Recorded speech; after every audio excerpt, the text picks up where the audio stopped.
mano questo strumento che non tramonterà mai, arriveremo anche nel 4020, ma la fisarmonica sarà sempre la fisarmonica, la miglia vacca, mazurka, per tutti i partiti. Vai!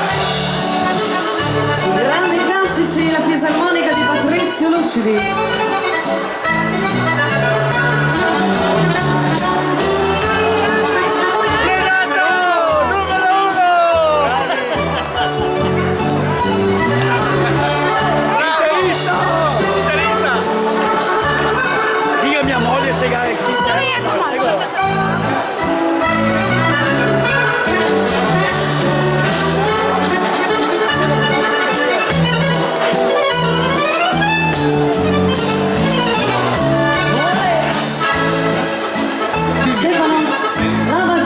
Sempre la mazurka. La mazurka è bella, la mazurka piace. Hashtag il radicchio di Scorzetto. buono.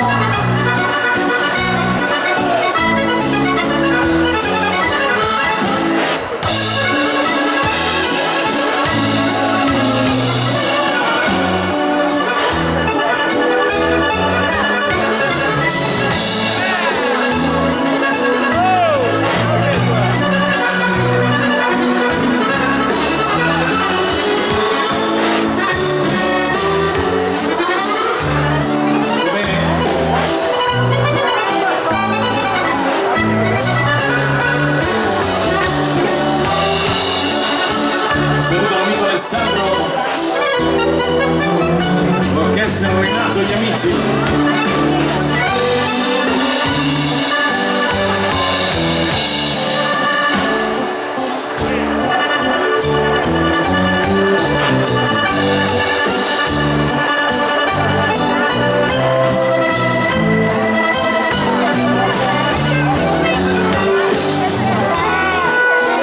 Questa è la parte triste, Martina.